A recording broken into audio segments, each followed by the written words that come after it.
கொரிந்தியருக்கு எழுதிய முதல் திருமுகம் அதிகாரம் 4. நீங்கள் எங்களை கிறிஸ்துவின் ஊழியர்கள், கடவுளின் மறையுண்மைகளை அறிவிக்கும் பொறுப்புடையவர்கள் என கருத வேண்டும். பொறுப்பாளர்கள் நம்பிக்கைக்குரியவர்களாய் காணப்பட வேண்டும் என எதிர்பார்க்கலாம் அன்றோ? என்னை பொறுத்த மட்டில் எனக்கு எதிராக நீங்களோ மக்களின் நீதிமன்றமோ தீர்ப்பளித்தால் அதை பற்றி சிறிதும் கவலைப்பட மாட்டேன். எனக்கு நானே தீர்ப்பளித்து கொள்ளவும் மாட்டேன்.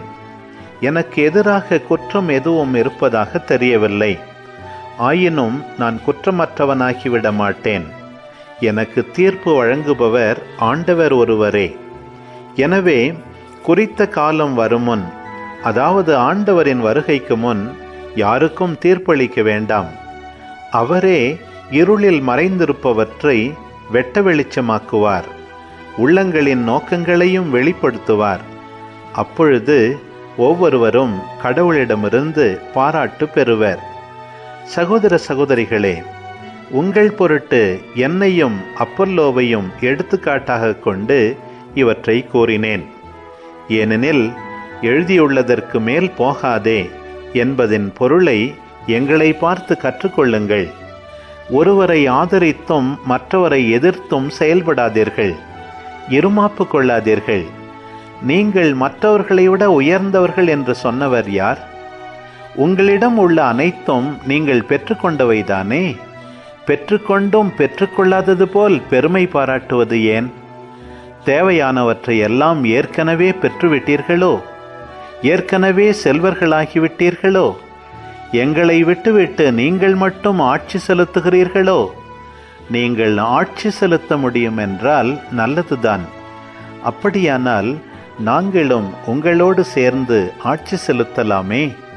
கடவுளின் திருத்தூதராகிய எங்களை அவர் எல்லாருக்கும் கடையராக்கினார். நாங்கள் மரண தண்டனை பெற்றவர் போல் ஆனோம். மனிதருக்கும் வானதூதருக்கும் உலகுக்கும் காட்சி பொருளானோம் என கருதுகிறேன். நாங்கள் கிறிஸ்துவின் பொருட்டு மடையர்கள், நீங்களோ கிறிஸ்துவோடு இணைந்த அறிவாளிகள். நாங்கள் வலுவற்றவர்கள், நீங்களோ வலிமை மிக்கவர்கள். நீங்கள் மாண்புள்ளவர்கள், நாங்களோ மதிப்பற்றவர்கள். இந்நேரம் வரை பட்டினியோடும் தாகத்தோடும் ஆடையின்றியும் இருக்கிறோம். அடிக்கப்படுகிறோம், நாடோடிகளாயிருக்கிறோம். எங்கள் கைகளால் பாடுபட்டு உழைக்கிறோம். பழிக்கப்படும் போது ஆசி கூறுகிறோம். துன்புறுத்தப்படும் போது பொறுத்து கொள்கிறோம். அவமதிக்கப்படும் போதும் கனிவாக பேசுகிறோம். நாங்கள் உலகத்தின் குப்பை போலானோம். இதுவரை அனைத்திலும் கழிவுப் பொருட்கள் என கருதப்பட்டு வருகிறோம். உங்களை வெட்கமடைய செய்ய நான் இவற்றை எழுதவில்லை. நீங்கள் என் அன்பார்ந்த பிள்ளைகள் என எண்ணி உங்களுக்கு அறிவு புகட்டவே இவற்றை எழுதுகிறேன். கிறிஸ்துவை சார்ந்த உங்களுக்கு ஆசிரியர்கள் பல்லாயிரம் இருக்கலாம், ஆனால் தந்தையர் பலர் இல்லை. நற்செய்தி வழியாக நான் உங்களை கிறிஸ்தவர்களாக ஈன்றெடுத்தேன். ஆகையால் நீங்கள் என்னை போலாகுங்கள் என அறிவுரை கூறுகிறேன். இதற்காகவே தீமோத்தேயுவை உங்களிடம் அனுப்பியுள்ளேன். அவர் என் அன்பார்ந்த பிள்ளை. ஆண்டவருடன் இணைந்து வாழும் அவர் நம்பிக்கைக்குரியவர். நான் கிறிஸ்து இயேசுவோடு இணைந்து வாழும் நிலையில் கடைபிடிக்கும் நெறிமுறைகளை அவர் உங்களுக்கு நினைவூட்டுவார். அவற்றையே நான் எங்கும் எல்லா திருச்சபைகளிலும் கற்பித்து வருகிறேன்.